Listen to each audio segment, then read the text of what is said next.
Koto, welcome to the mobile studio. Starting to rain, so you see little raindrops in front of the screen. What we're looking at in the distance, obscured by clouds, is the mountain. I say what you're looking at, and then I tell you you can't see it. You can see the base of it. So it might reveal, he might reveal himself later, or he might get more obscured, depending on what the weather does. So it's getting towards the end of the day, so the light's changing. It's very nice. I had a big duck feeding session and I videoed that, so if you like all that and you like wildlife, have a watch of the duck feeding video that I've done and put out. So a friend on here, known as 1,000 Words, asked me a question in the comments of one of my other videos. I can't actually remember which video it is. Really interesting question. I don't know why he asked me this, so I have to ask him, really. Why he asked is probably going to be more interesting than my answer to the question. So he asked me what my thoughts were about consciousness. So I thought that's an interesting question. Now, it was about 6 months ago probably he asked me this. I've been thinking about it ever since. Lots of really good stuff. The very tip of the mountain is just emerging, the summit. I don't know if you can see that. I'll zoom actually so you can see. You can see that poking out of the top. There we go. Poking out there. I'll put it center screen. That's the summit of the mountain, just poking out there. Yeah, lots of great minds have applied themselves to this question, and I'm sure they come out with some really good stuff. My attempt at answering this is probably going to be clumsy and infantile, but I'm going to have a go. It's good to talk about these things, isn't it? Oh, sorry, excuse me. I just had a big sip of fizzy pop and it was coming back up to say hello. So I think consciousness is, I would say consciousness, I would say for me it's synonymous with awareness. So if you're conscious, you can sense things, or you can experience things, not necessarily through physical senses, but maybe through some other more amorphous kind of knowing. Okay, so to be conscious is to know or to experience. That's what I would say. And I would say, and this is, I'm going to get a bit metaphysical here, and this is just based on my current beliefs. And I always say in videos, and I always will say, that I don't believe in beliefs. I try to hold belief very lightly. I think holding beliefs rigidly, for some people it works, but often it's a problem when you hold things very rigidly.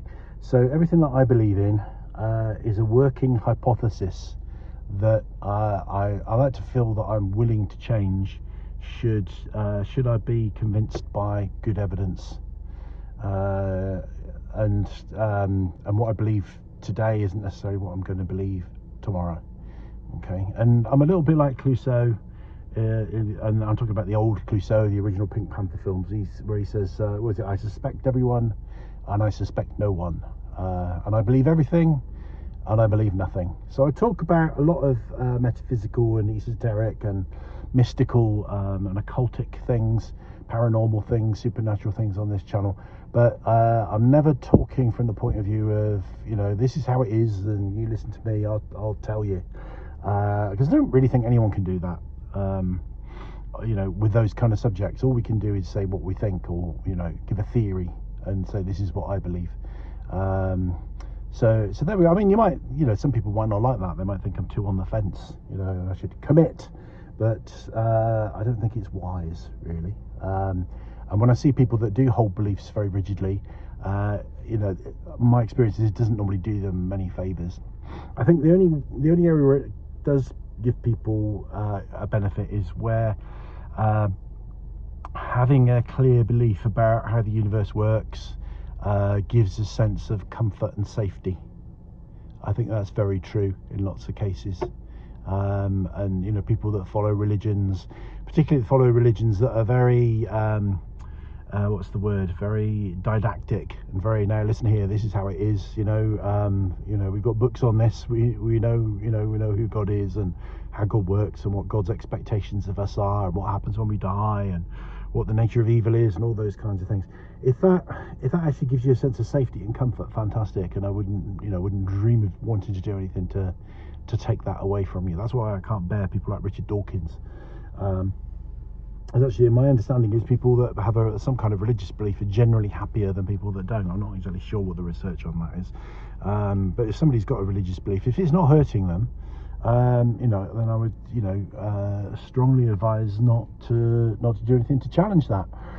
If it is hurting them or others, then yes, that's a different case. Sometimes people could be in, you know, cults where they're actually, you know, they're being abused, they're being manipulated by a cult leader and other cult members, and it's harmful to them and potentially harmful to others as well. And that's a case where, you know, I think you can justify intervention, depending on the circumstances. Probably most circumstances are kind of classic cult stuff. You could justify intervention into that. But Richard Dawkins going around trying to convince people not to believe in God, I think he is an a-hole, to put it bluntly. Very smug, supercilious, self-righteous. All the qualities that he probably sees in religious people, and I think atheism is a religion, it's a belief system about how the world operates. It's no different to any other belief system. So there we go. Anyway, we won't go off on that one. I always go off on that one. Consciousness, Markie, come back to you. I'm not very conscious, am I? So consciousness, yeah, I would say it's kind of awareness, being able to perceive on some level. And there might not be, but then when I think of sentience, I always think of sentience as being more a sense of self, a sense of I. If somebody's sentient, then they can perceive themselves, they can perceive the perceiver to some extent, which is why as human beings we are sentient, generally speaking. Maybe not all of us. We can you know, we can ask the question, who am I? Not necessarily answer it, but we can ask it. I'd say that was more sentient than consciousness. Now, I haven't looked up the actual dictionary definitions of these things. I was going to do that. I was going to do this in my indoor studio with a computer in front of me and look these things up as we go, but I happened to be out and I wanted to do the video. So, and I was asked what I thought, not, you know, what the standard definition is. You know, you could just look that up if you want to know what consciousness is. But I suppose I've got some interesting things, some interesting thoughts about consciousness. I think they're interesting. First of all, I would say consciousness is a continuum. You know, from a low level of consciousness to a very advanced level of consciousness. I also think there are different levels of reality. And when we talk about consciousness, we're talking about which levels of reality are we conscious in. So a little bit like, you know, there's lots of different TV channels, and a TV set is a bit like a brain, you know, and most of our brains are just set on one channel, but sometimes, and some people, they can actually reset it, you know, sometimes just briefly to another channel, or sometimes something weird happens and it feels, you know, there's an interference on the screen, and they're watching Coronation Street, and suddenly Coronation Street gets interrupted by you know, a baseball match that's on another channel, and then the baseball match goes away and you're back to Coronation Street. So I think sometimes reality, different levels of reality, I think, can bleed one into another, which isn't something that we're doing, but we can perceive it if we're around at the time. And some people can operate on more than one level of consciousness, sometimes by accident, sometimes completely without even realizing that they're doing it, sometimes deliberately, and sometimes I think that can be something that people just innately do. They have that ability, and sometimes people can do that through training. So I think, you know, all religions and all spiritual paths ultimately can lead to a shift in consciousness. So, for example, Christianity, there's a whole mystical, what they call the mystical strand of Christianity, where people, particularly people who become hermits or monks or nuns, or join particular orders where there's a very full-on spiritual program that they're following, and a degree sometimes of isolation from the mundane world. They would just, Christians would describe it as, becoming closer to God. They might start to get visions, they might start to hear things or see things, and other traditions would describe it in different ways. But I think we all have that capability of being able to expand our consciousness to some degree, and some people more than others. Some people probably know. I'd say we all have that capability. Some people probably don't, but maybe in their dying hours they will. So I don't want to rule anyone out or write anyone off. So I think it's different degrees of consciousness, and I think consciousness actually is much more abundant. This is really the second point I want to make. Really, I think consciousness is much more abundant and easily created than most people think. When we think about consciousness, we tend to think of consciousness, like human beings, that are conscious and sentient. Were created by a supreme being, not willy-nilly, and that's very special and very sacred. And yes, I guess it is. But I think, again, on a metaphysical level, I think consciousness can be created willy-nilly. So, for example, there's a concept of something called a thought form. That if we hold a certain thought, or it's more actually to do with feelings. Actually, they're usually called thought forms. So it's to do often with visualization and with feeling. So for example, if somebody's very depressed, they're thinking lots of really negative thoughts.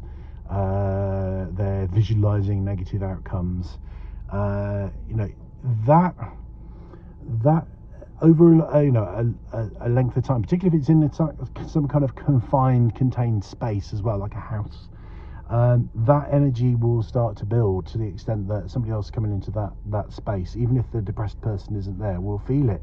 They're not necessarily consciously, they might just come away feeling a bit down and not know why they're feeling a bit down, or it might be conscious. They might go in there, and again, this is levels of consciousness. Somebody might go in there and say, "Oh, there's a really bad energy in here," and then higher consciousness again, maybe depending on how you look at it. Somebody that's clairvoyant, somebody that can see, may actually see shadows in the room, and I think what can happen is that the emotions build up, emotions and thoughts and visualizations build up, and kind of eventually take a form, and they can ultimately become conscious, but not very conscious usually. I think it's kind of like a very basic consciousness. And the classic example of this would be the haunted pub and the haunted theatre. Two places that, if you've got a theatre, it has to have a ghost. If you've got a pub, if it's an old pub, it's got to have a ghost, otherwise you can't get your license. And why are these places haunted? Because so many people go in there, and and we're all, we all have an energetic component, I believe. Not just flesh and bone. We have an energetic component, and that energetic component is very fluid, and it can leak. We can emit it. So when you're in a big crowd, when people talk about being in a crowd and there's a great atmosphere, that atmosphere, I would say, is all the energy and emotional energy emanating from all the people in that crowd, and that's what kind of creates that atmosphere. And if you were to, so say you went to a big football game or a massive rock concert, and everybody's gone, and you just walk into that venue, I think you could quite easily just get buzzed up through walking into the venue after the people have gone, through what they have left behind in terms of that energy. And I think what happens is that energy kind of builds up and it coalesces, and it can form an entity of sorts. And there's loads of stuff written about this. So people do it deliberately. When people do it deliberately, it's called a tulpa, or sometimes a servitor, depending on the circumstances and the tradition that they're in. But I think in pubs, and theatres all around the world, particularly the older ones. There are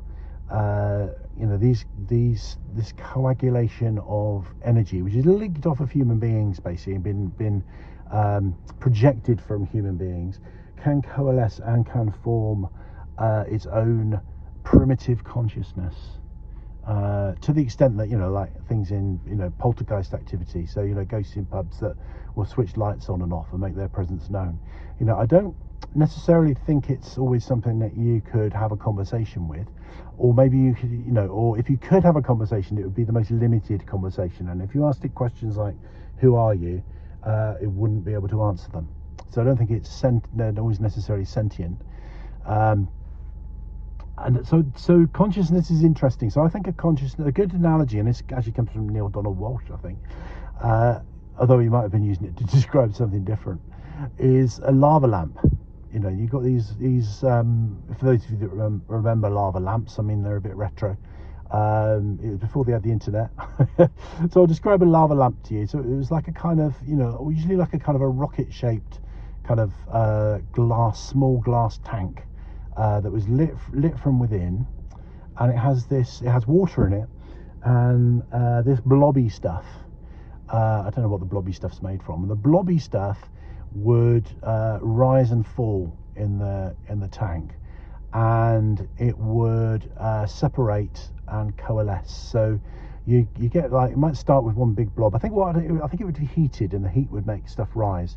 So it would all be, if it was switched off, all the blobby stuff would be at the bottom, and then as you switch it on, the heat, which probably came from the light, the light was the heat source as well, this blobby stuff would start to rise, and then it would start to kind of separate, so it would be one kind of homogeneous blob to begin with. Then as it rises up, it would start to separate into smaller blobs, and sometimes spheres and twisty shapes and things like that. And then one little blob would bump into another blob and start to merge with it, and then that blob would separate from it again, and it was very trippy. People used to listen to things like Pink Floyd, and before the internet, that was what you did. You put your lava lamp on, you lit some incense, and you put your Pink Floyd album on, and you watch this stuff, and depending on what other substances you're into, you might imbibe in those as well. You would watch this lava lamp do its thing.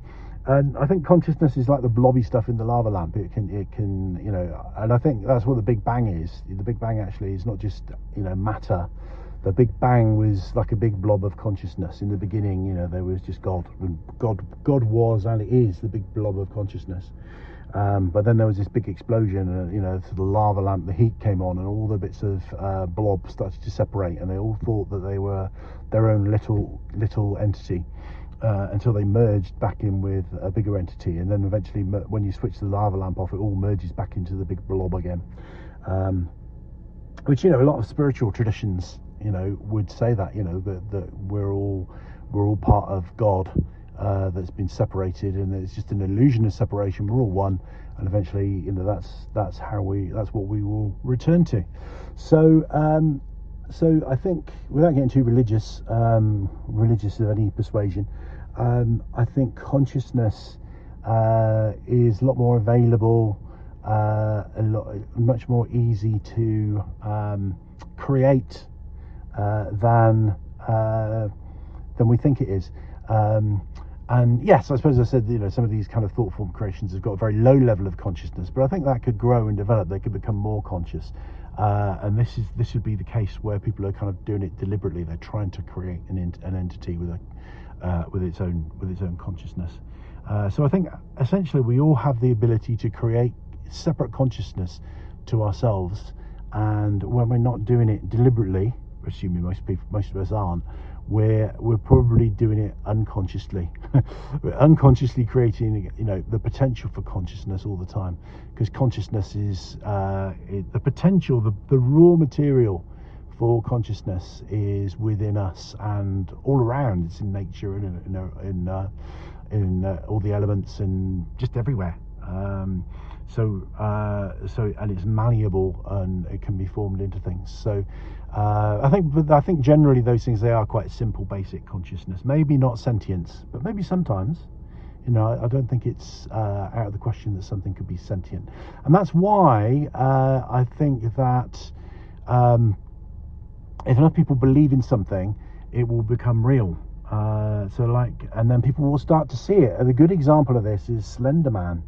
You know, so Slender Man was a work of fiction. It was a photography competition online, a creepypasta, and then people started seeing Slender Man.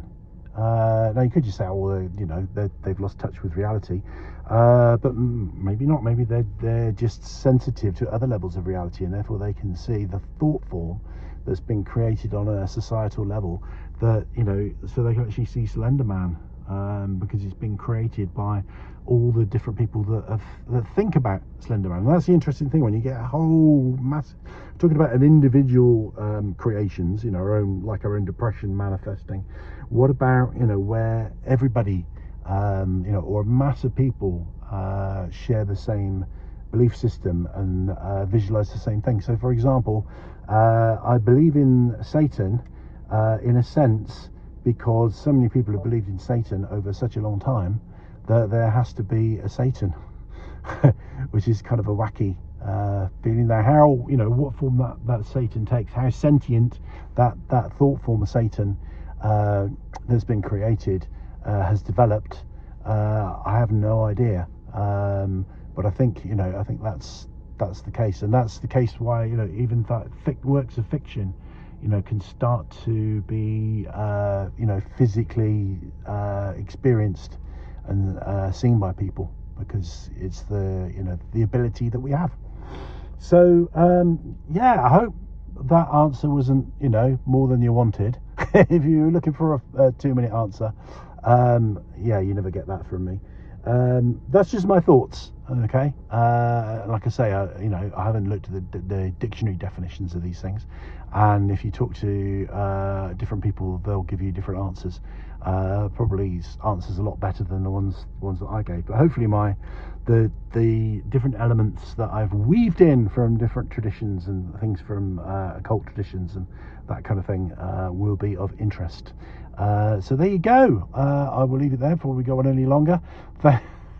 Remember, this is a channel for helping people with retroactive jealousy, and if you watch right to the end, it helps YouTube share all our videos, including the life-saving ones on retroactive jealousy, get shared more widely with the people that need it, and it might actually save their lives. So just by watching this video, you're doing something really good for the world, which is great, isn't it? And thank you very much. I really appreciate you.